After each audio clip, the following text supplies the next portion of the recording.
Hi everyone, আমি সায়ন্তনী। আশা করি তোমরা সবাই খুব ভালো আছো। অনেক দিন পর একটা ছোট্ট ব্লগ নিয়ে চলে এলাম তোমাদের কাছে। আজকে শনিবার, আজকে আমরা যাচ্ছি হচ্ছে পিকনিকে।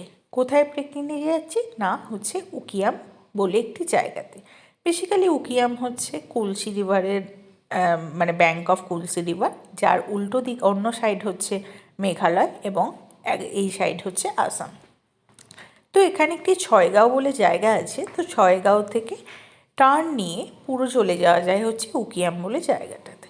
মোটামুটি 2 ঘন্টা লাগবে ফ্রম আওয়ার রেসিডেন্ট, মানে হচ্ছে ভিআইপি চক থেকে। সো ছয়গাঁও থেকে যখন উকিয়ামে যাওয়া হয় তখন হচ্ছে এরকম ঘন জঙ্গল এবং মাঝে মাঝে হচ্ছে ট্রাইবাল বসতি কিছু দেখতে পাওয়া যায়।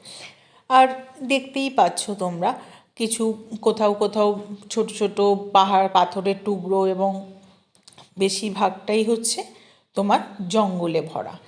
তো এইভাবেই পৌঁছে গেলাম হচ্ছে আমরা উকিয়ামে। এটা হচ্ছে উকিয়াম এবং নদীটির নাম হচ্ছে কুলসি। এবং ওই দিকে যে দেখতে পাচ্ছ পাহাড়, সেই পাহাড়টা হচ্ছে মেঘালয়। এই কুলসি রিভারটাই হচ্ছে তোমার বর্ডার এবং তার এদিকে হচ্ছে আসাম। তো নদীটার আপন মনে বয়ে চলেছে। আর এখানটা হচ্ছে ঠিক দুটো নদীর সংযোগস্থল। ওকে, কনফ্লুয়েন্স অফ রিভার, যার একটা দিকে কুলসি নদী বয়ে আসছে এবং আরেকটা দিক থেকে একটি নদী আসছে, যেটা পাহাড়ি নদী, যেটার নাম জানা যায়নি। এবং দুটি নদী এখানে মিলিত হয়ে আপন গতিতে বয়ে চলেছে।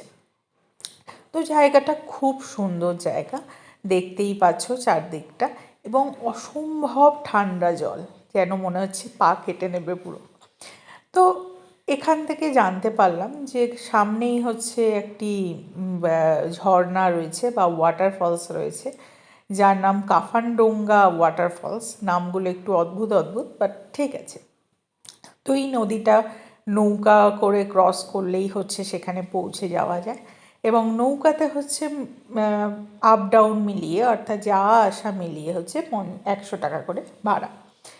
মোটামুটি আধ ঘন্টা 40 মিনিটের নৌকা করে পৌঁছে যাওয়া যায় হচ্ছে কাফানডোঙ্গা ওয়াটারফল।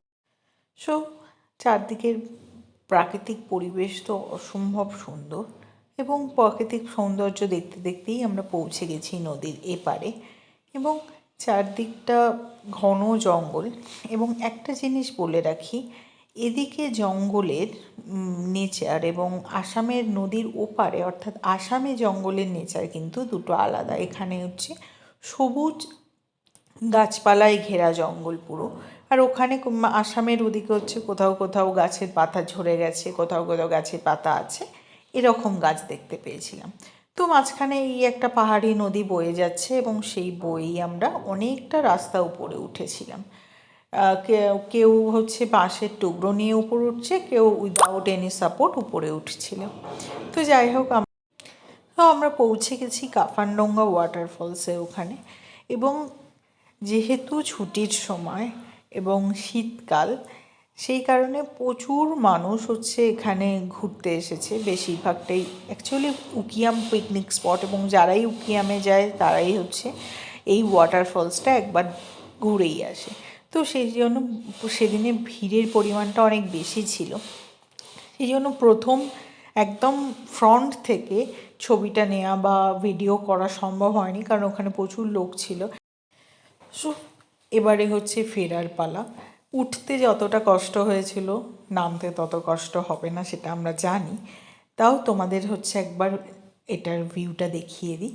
আর এটা হচ্ছে সেগুন গাছ, এগুলো সব সেগুন গাছ এখানে। এবং এইভাবেই আজকে এই দিনটাকে কাটালাম এবং খুব মজা করে কাটিয়েছি দিনটি। এবং ব্লগটাকে এখানেই শেষ করছি। পরের আর একটা কোনো ব্লগে অবশ্যই দেখা হবে। আর চ্যানেলটিকে সাবস্ক্রাইব করতে ভুলো না যারা চ্যানেলে নতুন, আর একটা লাইক দিয়ে দিও। Thank you.